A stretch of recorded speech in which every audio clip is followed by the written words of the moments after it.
Welcome to English class for all. আজ পড়াবো class 10-এর father self গল্পটির ইউনিট 2। তো গল্পটি একেবারেই সহজ বাংলায়, প্রত্যেকটি ওয়ার্ড ধরে ধরে তার মানে বুঝিয়ে পড়াবো। এর আগের পার্টির লিঙ্ক ডেসক্রিপশন বক্সে দেওয়া আছে, দেখে নিতে পারো। তো আজ যারা প্রথম ক্লাসে এসেছো তারা চ্যানেলটিকে সাবস্ক্রাইব করে নেবে, এবং যারা যারা সাবস্ক্রাইব করে নিয়েছো ইতিমধ্যেই তাদের মেনি মেনি থ্যাঙ্কস। তো চলো শুরু করা যাক। ইউনিট 2। স্বামী হোপড দ্যাট, হোপড মানে হচ্ছে আশা করেছিল। স্বামী আশা করেছিল যে উইথ দিস, দেখো এখানে বাংলা মানেগুলো সব লিখে দিয়েছি, তোমরা চাইলে এভাবে মানেগুলো লিখে নিতে পারো। তো স্বামী হোপড দ্যাট, স্বামী আশা করেছিল যে উইথ দিস, এটি দিয়ে his father would be made to see, would be made to see মানে হচ্ছে বোঝানো হবে, তার বাবাকে বোঝানো যাবে why he must avoid school for the day. তো সে কেন সে অবশ্যই স্কুল এড়িয়ে যেতে চায়, মানে স্কুল যেতে না চায় সেই দিনের জন্য।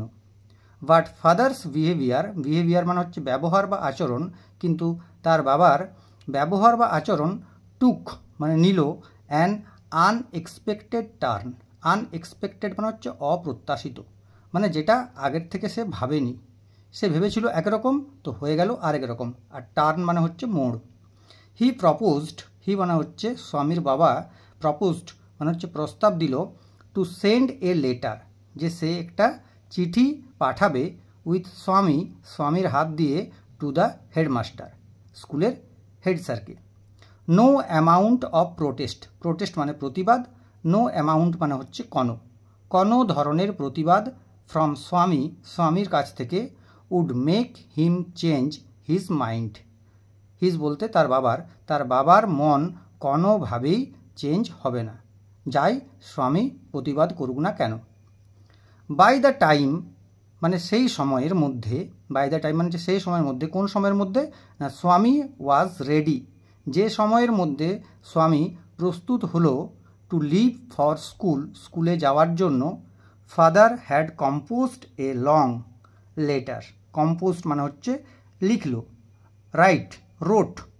ফাদার হ্যাড রিটেন, এখানে হবে রিটেন, পাস্ট পার্টিসিপল ফর্ম হ্যাডের পরে। তো বাবা লিখে ফেললেন একটি লং লেটার, একটি লম্বা চিঠি, টু দ্য হেডমাস্টার, হেড স্যারকে। He put it in an envelope, তিনি এটিকে একটি এনভেলপ মানে হচ্ছে খামের মধ্যে ভরে দিলেন, অ্যান্ড সিল্ড ইট, এবং সেটিকে সিল করে দিলেন মানে বন্ধ করে দিলেন। What have you written father, বাবা তুমি কি লিখেছ? স্বামী আস্কড অ্যাপ্রিহেন্সিভলি, দেখো অ্যাপ্রিহেন্সিভলি মানে হচ্ছে ভয়ে ভয়ে বা শঙ্কিত মনে। তো স্বামী খুব ভয়ে ভয়ে তার বাবাকে এটি জিজ্ঞেস করলো যে বাবা তুমি চিঠিতে কি লিখেছ? নাথিং ফর ইউ, তোমার জন্য কিছু লিখিনি।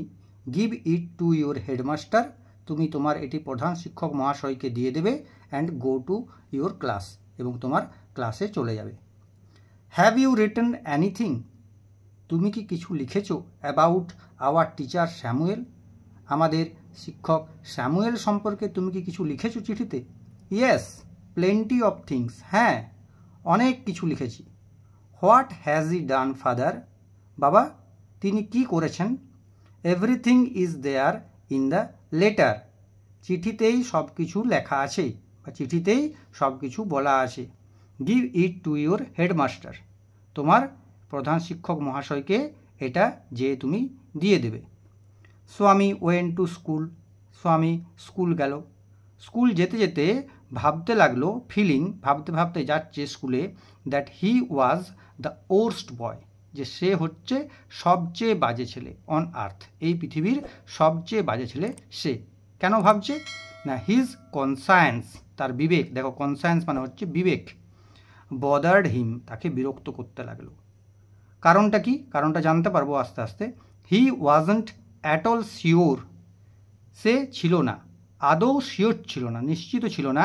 ইফ, এখানে দেখো ইফ মানে যদি নয়, ইফ মানে হচ্ছে কি না। ইফ হিজ ডেসক্রিপশন, যে তার বর্ণনা, অফ স্যামুয়েল সম্পর্কে সে যে তার বাবার কাছে বর্ণনা দিয়েছে, হ্যাড বিন অ্যাকিউরেট, সেটা ঠিকঠাক সঠিক ছিল কি না। হি ফেল্ট, সে অনুভব করলো বা সে ভাবতে লাগলো, হি হ্যাড মিক্সড আপ, সে মিশিয়ে দিয়েছে বা তালগোল পাকিয়ে দিয়েছে the real and the imagined, বাস্তব এবং কল্পনার সাথে একটা মিক্সড আপ করে দিয়েছে। মানে কিছুটা বলেছে ঠিক এবং কিছুটা তার কল্পনায় সে স্যামুয়েল সম্পর্কে বলেছে। এই হলো তার ফল। স্বামী stopped on the road side. স্বামী কী করলো? রোডের পাশে দাঁড়ালো। টু মেক আপ মানে স্থির করার জন্য, ডিসাইড করার জন্য, হিজ মাইন্ড, তার মনটাকে স্থির করার জন্য, অ্যাবাউট স্যামুয়েলের সম্পর্কে ভাবার জন্য সে কিছুক্ষণ রাস্তার পাশে দাঁড়ালো। কি ভাবতে লাগলো? Samuel was not such a bad man after all মানে হচ্ছে সর্বোপরি স্যামুয়েল কিন্তু সেই রকম বাজে মানুষ নন। পার্সোনালি, ব্যক্তিগতভাবে, হি ওয়াজ মাচ মোর ফ্রেন্ডলি, ব্যক্তিগতভাবে সে অনেক বেশি বন্ধুত্বপূর্ণ একজন মানুষ। দেন দ্য আদার টিচার্স, অন্য টিচারদের থেকে, অন্য শিক্ষক মহাশয়দের থেকে তিনি কিন্তু আরও বেশি ফ্রেন্ডলি, সে বন্ধুর মতন মেশে ছাত্রদের সাথে। স্বামী অলসো ফেল্ট, স্বামী এটাও ভাবতে লাগলো, Samuel had a special regard for him, যে স্যামুয়েলের প্রতি তার একটা বিশেষ শ্রদ্ধা আছে, সে এটাও কিন্তু ভাবল। স্বামীজ head was dizzy with confusion, স্বামীর মাথাটা ঘুরতে লাগলো। ডিজি মানে হচ্ছে ঘোরা।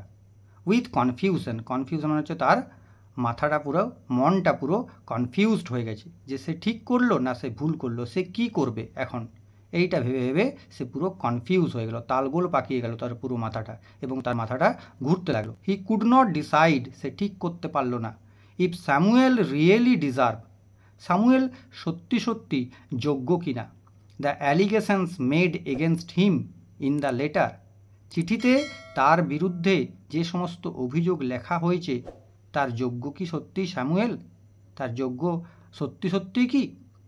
The more he thought of Samuel, যতই সে স্যামুয়েলের কথা ভাবতে লাগলো, দ্য মোর স্বামী গ্রিভড ফর হিম, ততই স্বামী দুঃখে ভরে গেল তার মনটা, ততই স্বামী দুঃখিত হতে লাগলো। টু রিকল, মনে করতে লাগলো স্যামুয়েলসের ডার্ক ফেস, কালো মুখ, হিজ থিন মুস্ট্যাচ, তার পাতলা যে গোঁফ, আনসেভেন চিক, না কামানো গাল, মানে দাড়ি ভর্তি গাল, অ্যান্ড ইয়েলো কোট, এবং হলুদ coat, field Swaminathan with sorrow, এই সমস্ত পুরো স্যামুয়েলের চেহারাটা ভেবে তার মনটা দুঃখে ভরে গেল। তো এই হয়ে গেল ইউনিট 2। আশা করি তোমরা বুঝতে পেরেছো।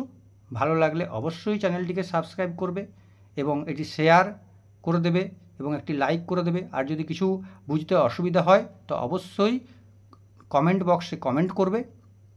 এর পরের ভিডিওতে আমি পার্ট 3টা পড়িয়ে দেবো। তো আজ এই পর্যন্ত। Thanks for watching the video. Thank you.